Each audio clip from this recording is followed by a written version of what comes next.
Hello everyone.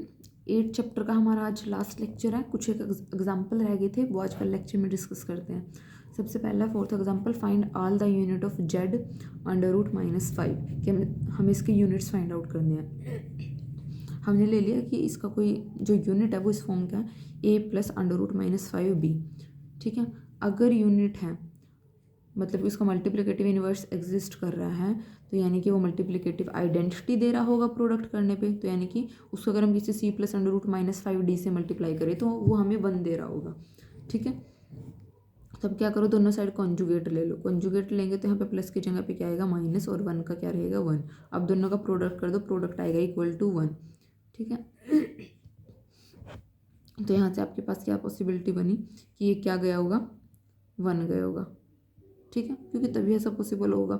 Integer से anti आ रही हैं, प्रोडक्ट करने पे 1 आ रहा है, तो यानी कि यहाँ पे पक्का a² + 5b² क्या गया होगा, -1 गया होगा, सॉरी 1 गया होगा। ठीक है, और ये कब पॉसिबल होगा, जब a क्या गया हो, +-1 गया हो। ठीक है, ये वाली वैल्यू 1 गई होगी, तो यहाँ से a क्या गया होगा, +-1, और b क्या गया होगा, 0। तो यहाँ पे यूनिट्स क्या हो जाएंगे, +-1।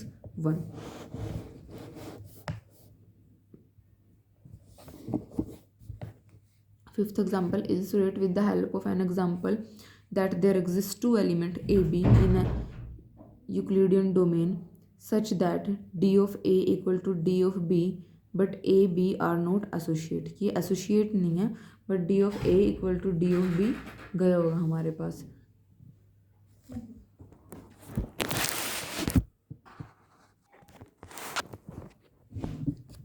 तो हमें क्या प्रूव करना है कि एसोशिएट नहीं है बट इनकी जो वैल्यूएशन है वो इक्वल है। तो हम यहाँ से यूक्लिडियन रिंग लेके चल रहे हैं। हमने पहले भी डिफाइन किया था जब हम ईडी की बात कर रहे थे कि जब इंटीजर में सॉरी जेड आइटम में डिफाइन करेंगे तो ये इस तरह से कि रियल का स्क्वायर प्लस इमेजिनरी का स्क्वायर। अब यहाँ पे हम 2 एलिमेंट उठा रहे हैं, 4 + 5 आइटा, 4 - 5 आइटा। अब अगर इनके रियल और इमेजिनरी का स्क्वायर करके सम करें तो इक्वल आता है, बट ये एलिमेंट तो इक्वल नहीं है सॉरी मतलब एसोशिएट नहीं है। एसोशिएट कौन से होंगे, क्योंकि यूनिट जो है इस रिंग के अंदर वो है +-1 +- आइटा। तो 4 + 5 आइटा के जो हमारे पास एसोशिएट होंगे वो ये चारों होंगे। यानी कि 4 + 5 आइटा को हम इन चारों में से किसी की भी फॉर्म में लिख सकते हैं कि 1 × 4 + 5 आइटा 1 यूनिट है। दूसरा आप -4 - 5 आइटा को लिख सकते हो -1 × दिस, क्योंकि हमें एसोशिएट में कैसे लिखना होता है उस नंबर को कि यहाँ पे कोई यूनिट आए, दूसरा नंबर आए कोई साथ में। अब तीसरा हम कैसे लिख सकते हैं, यहाँ पे 4 आइटा -5 के साथ आप लिख सकते हो, इसके लिए माइनस आइटा से मल्टीप्लाई कर देना, इसके लिए आइटा से कर देना। तो इन चारों को हम यूनिट के साथ प्रोडक्ट में लिख सकते हैं, लेकिन 4 - 5 आइटों को आप नहीं लिख सकते इस तरह से। तो ये आपके पास क्या नहीं होगा, एसोशिएट नहीं होगा, क्योंकि इसके एसोशिएट सिर्फ ये 4 बनेंगे। ठीक है, तो ये हमारे पास प्रूव हो गया।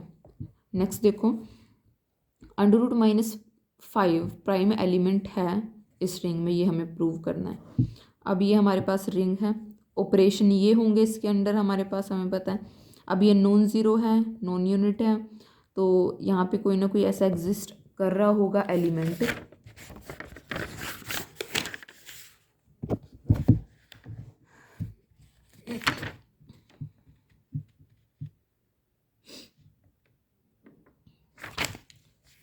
कि जो यहाँ पे 1 दे, मतलब ऐसा नहीं एग्जिस्ट कर रहा होगा। ऐसा तो पॉसिबल हो ही नहीं सकता हमारे पास कि अगर हम देखें नॉन यूनिट एलिमेंट है कि कोई ऐसा एलिमेंट एग्जिस्ट करे कि जो 1 दे दे प्रोडक्ट करने पे।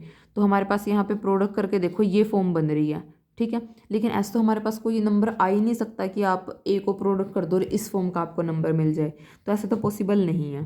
ठीक है, तो हमारे पास ये क्या हो गया कि नॉन यूनिट हो गया। ये जो अभी हमने कहा था ना कि ये नॉन ज़ीरो है वो तो हमें दिख रहा है, बट नॉट यूनिट होगा, ये हमने बोला था ना। तो ये इस वजह से पॉसिबल नहीं होगा कि यहाँ पे इस तरह का कोई नंबर नहीं आएगा।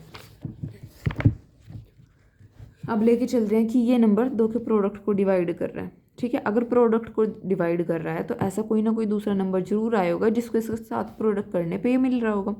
प्रोडक्ट कर दिया तो आपके पास ये वैल्यू आई कंपैरिजन करने पे। ठीक है, तो यहाँ से आपके पास क्या बनेगा, AC = 5BD - 5। तो 5 को किसी नंबर के साथ प्रोडक्ट में इक्वल टू AC लिखा, तो यानी कि 5 किसको डिवाइड कर रहा होगा, AC को। अगर 5 AC को डिवाइड कर रहा है तो 5 क्या है, प्राइम नंबर है और प्राइम नंबर प्राइम एलिमेंट बनता है, तो 5 A को भी डिवाइड कर रहा होगा या फिर C को डिवाइड कर रहा होगा। अब 5 अगर A को डिवाइड कर रहा है तो 5 को कैसे लिख सकते हो आप, √-5 √-5 इस तरह के प्रोडक्ट में लिख सकते हो, ठीक है।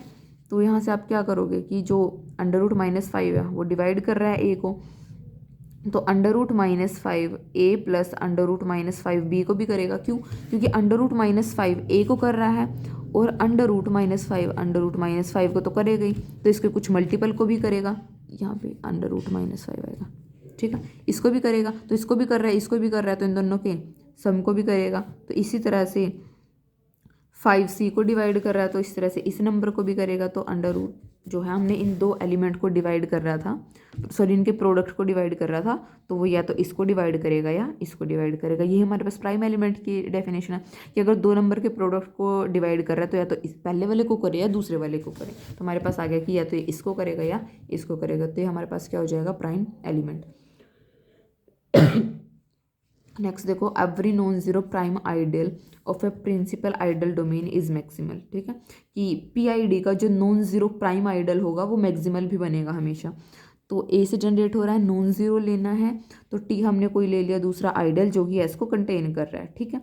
अब अगर T यहाँ पे R में भी कंटेन हो गई होगा तो B से जनरेटेड किस में चला गया, R में। अब A है कोई बिलोंग कर रहा है S से, क्योंकि A से जनरेट है ना, तो A बिलोंग करेगा S से, तो A किस में कंटेंट होगा, ऑब्वियसली T में कंटेंट होगा, क्योंकि T S को कंटेंट कर रहा है।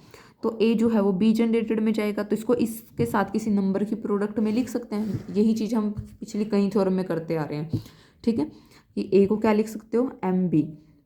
तो MB किस में बिलोंग कर गया, S में, क्योंकि A किस में था, S में था, तो दो का प्रोडक्ट इसमें जा रहा है। और ये क्या है हमारे पास, प्रिंसिपल आइडियल डोमेन, तो या तो M बिलोंग करेगा इसमें, फिर B बिलोंग करेगा, प्रोडक्ट जा रहा है, देन ऑब्वियसली कोई सा एलिमेंट तो बिलोंग किया ही होगा।